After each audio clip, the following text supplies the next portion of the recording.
আকাশ ভর্তি কালো মেঘ আর সামনে নদীর থই থই করা পানি।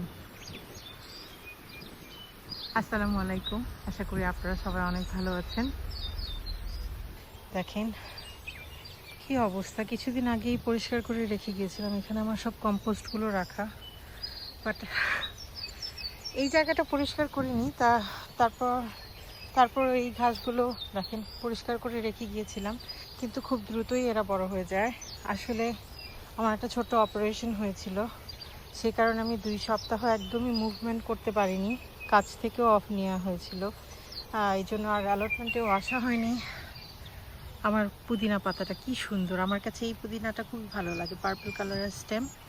তো যেটা দেখানোর জন্য কিছু লাল শাকের বীজ ছিটিয়ে দিয়ে গেছিলাম হাফওয়ে থ্রু এই বেডটা। এবার চিন্তা করেছিলাম যে পুরোটা দিব না।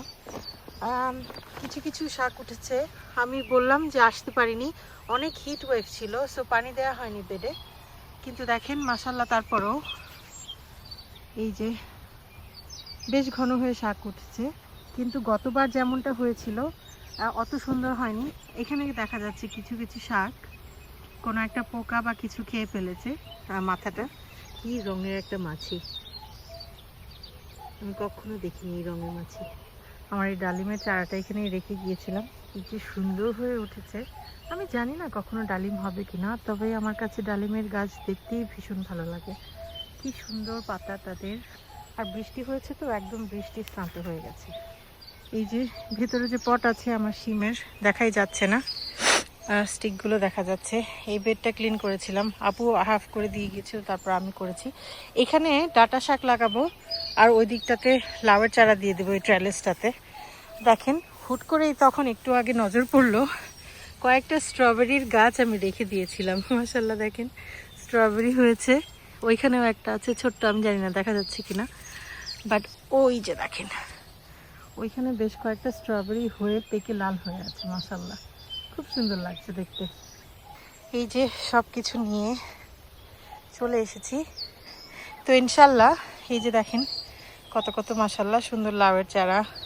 এখানে বিভিন্ন ভ্যারাইটির আছে, বিন্দু লাউ, আরস লাউ, তারপরে বাড়ি লাউ। এখানে আমার শিমের চারা, কিছু বিদেশি শিমের চারা আছে, আর সব কটাই বাংলাদেশি শিমের চারা। আরও বেশ কয়েকটা খাটো জাতের বাড়িতে রয়ে গেছে, আনা হয়নি। তো এগুলো আজকে ইনশাল্লাহ, এবার চিন্তা করেছি এই পাশটাতে লাউ, এই জায়গাটাতে শিম, এই জায়গাটাতে শিম, এইভাবে করে দেবে। এই পাশটাতে আর এইখানে লাউ দিয়ে দেব, আর এই পাশটাতে শিম দিয়ে দেব।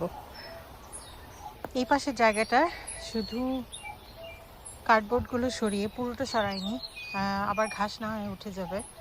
আমি যে কম্পোস্ট এনে রেখেছিলাম আমার ওই মাথায় রেখে দিয়েছিলাম কম্পোস্টগুলো, সেই কম্পোস্ট একটু কোদাল দিয়ে জায়গাটা ঠিকঠাক করে একটু নিড়িয়ে তারপর আমি কম্পোস্ট দিয়ে দিয়েছি।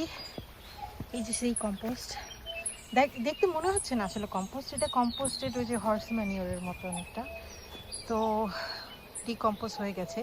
এখন যেটা করব, হোল করে করে ইনশাল্লাহ সেগুলোর ভিতরে কিছু বাড়তি চিকেন ম্যানিওর এটা সেটা দিয়ে চারাগুলো বসিয়ে দেব। ভীষণ টায়ার্ড হয়ে গিয়েছি, 2টা 12 মতো বেজে গেছে। ওই ট্রেলেসটার ওইখানে লাউয়ের চারা লাগিয়ে দিয়েছি 3টা করে অ্যাকচুয়ালি। এই যে দেখেন লাউয়ের চারাগুলো ঢেকে ঢেকে দেওয়ার মতো একটু কায়দা ছিল, কাগজপত্র ছিল, কিন্তু এই পাশে শিমের চারাগুলো লাগিয়েছি। কোনটা যে কোন জাতের জানি না, বাস জাস্ট লাগিয়ে দিয়েছি। আর এইভাবে চেষ্টা করেছি একটু শেল্টার দিতে।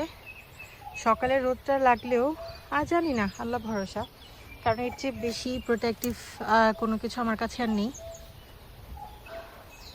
অনেক টায়ার্ড হয়ে গেছি, অনেক কাজ, আসলে একার পক্ষে এত কাজ করে সামাল দেওয়া সম্ভব হয় না।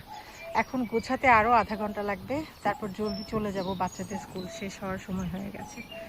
আজকের ভিডিওটা এই পর্যন্তই, আবার আরেকদিন আপনাদের সাথে দেখা হবে, কথা হবে।